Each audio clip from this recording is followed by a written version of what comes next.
We get so focused on the day of surgery, but really there is a lot that goes into preparation that has a huge impact on your outcome.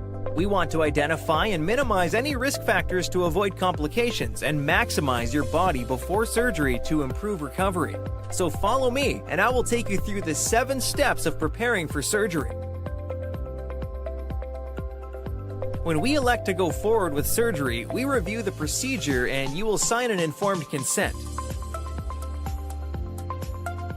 This is my scheduler. She's awesome. She will call you later that day to choose a date for surgery.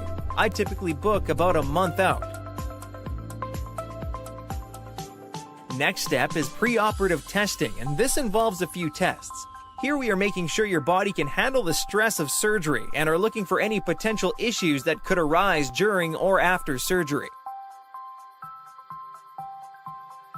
Once all your tests are done, you will have the results reviewed by me and your primary medical doctor to ensure surgery is safe.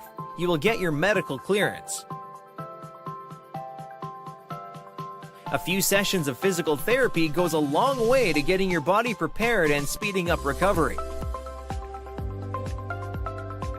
We sit down one more time in my office before the surgery to review any questions or concerns.